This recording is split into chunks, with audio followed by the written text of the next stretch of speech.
बोलो राधा दामोदर भगवान की जय। जय विजय का परस्पर एक दूसरे का शाप और मोक्ष। 23वां अध्याय। धर्मतत्त बोले, हे देवगण, मैंने जय और विजय से दोनों भगवान के द्वारपाल सुने हैं। उनमें से कौन सा ऐसा उत्तम पुण्य है जिससे उन दोनों को विष्णु रूप मिला। गण बोले, हे द्विज, तृणवेद की देवहूति नाम की कन्या से ऋषि कर्दम की कृपा से दो पुत्र उत्पन्न हुए। बड़े का नाम था जय और छोटे का नाम था विजय।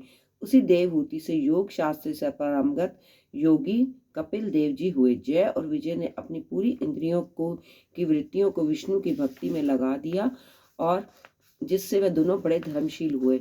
उनके नित्य अष्टाक्षरी मंत्र का जाप करने और विष्णु का पूजन करने से भगवान साक्षात दर्शन दिया करते थे। एक बार वे दोनों मारुत राजा ने यज्ञ में बुलाए, क्योंकि वे यज्ञ करने में चतुर थे। उनको देवता ऋषि भी पूजने लगे थे। वह आ गए। उस यज्ञ में जय ब्रह्मा और विजय याचक हुए। इस प्रकार वे यज्ञ समाप्त हुआ। तदनुसार मरुत ने यज्ञांत का स्नान करके बहुत द्रव्य दिया। उस धन को लेकर दोनों अपने आश्रम को गए। भगवान के अलग अलग पूजन और उनकी प्रसन्नता के लिए उनसे आपस में उस धन को बांटने में स्पर्धा हो गई।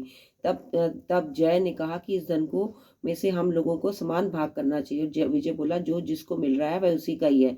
तब जय ने अपने चित्त में शोभित तो विजय को शाप दिया कि तू लोभवश द्रव्य को प्राप्त करके मुझे नहीं देना चाहता, इसलिए ग्रह हो जा। विजय ने जय को शाप दिया कि तूने मन में भ्रांत होकर मुझे शाप दिया, तू गज हो जा। तब से वे दोनों नित्य प्रति पूजन के समय भगवान के दर्शन करके उनसे सारा समाचार कह शाप का निवारण के लिए प्रार्थना करने लगे और बोले, हम दोनों आपके भक्त हैं, ग्रह और हाथी की योनि में कैसे जाएंगे, इसलिए हे कृपानिधि इस शाप से हमारा उद्धार कीजिए। श्री भगवान बोले कि मेरे भक्तों का वचन कभी झूठा नहीं होता, मैं इनको कभी टाल नहीं सकता। पहले एक बार मैं प्रहलाद के लिए खंभ से प्रकट हुआ, फिर राजा अम्बरीश के कहने पर उस 10 प्रकार से प्रकट हुआ। इससे तुम भी दोनों अपने किए हुए शापों का अनुभव करके मेरे पद को प्राप्त होगे। यह कहकर भगवान अंतर ध्यान हो गए। गण बोले, तब वह दोनों ग्रह और गज बनकर गंडकी नदी में तट में रहने लगे।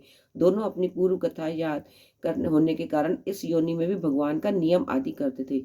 एक दिन हाथी कार्तिक पूर्णिमा के दिन गंडकी नदी में स्नान करने के लिए गया। तब शाप के कारण विष्णु को याद करके ग्रह ने हाथी का पैर पकड़ लिया। जब ग्रह ने पकड़े हुए हाथी ने विष्णु जी का स्मरण किया, तब उसी समय शंख चक्र गदा धारण किए विष्णु भगवान प्रकट हुए। फिर भगवान ने चक्र से ग्रह को मारकर उन दोनों का उद्धार किया और अपना रूप देकर बैकुंठ को चले गए। तभी से यह स्थान हरि क्षेत्र नाम से विख्यात हो गया।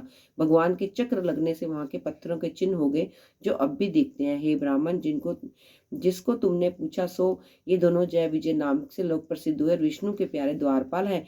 इससे हे धर्मगत, तुम भी नित्य विष्णु के व्रत में स्थित होकर मत्सरता और कपट को छोड़कर समदर्शी हो जाओ। सदा तुला मकर और मेष के सूर्य में प्रातः काल स्नान करो, एकादशी का व्रत करो और तुलसी के वन की सेवा करो। ब्राह्मण गौर वैष्णव का सेवा करो। मसूर कांजीर बैंगन का त्याग करो। इस प्रकार हे धर्मदत्त, देहांत होने पर तुम भी हमारी तरह विष्णु के परम पद को प्राप्त हो जाओगे। जन्म से किए गए इस व्रत से अधिक यज्ञ दान और तीर्थ आदि कोई भी नहीं है। हे ब्राह्मणों में श्रेष्ठ, तुम धन्य हो, क्योंकि तुमने ये व्रत किया जिसके आधे फल को पाकर यह कला हमारे संग विष्णु लोग जा रही है। नारद जी बोले, हे राजन, धर्मदत्त से कहकर विमान में बैठकर वे दोनों गण कला समेत विष्णु बैकुंठ को चले गए। धर्मदत्त ने विश्वास पूर्वक उस व्रत का पालन किया और देहांत होने पर दोनों स्त्रियों के साथ बैकुंठ को गया। इस इतिहास को जो पुरुष सुनेगा या सुनावेगा, वह जगत गुरु श्री हरि की कृपा से भगवान के समीप पहुंचने वाली भक्ति को प्राप्त होगा। बोलो राधा दामोदर भगवान की जय। विष्णु भगवान की जय। गंगा मैया की जय। वृंदावन धाम की जय।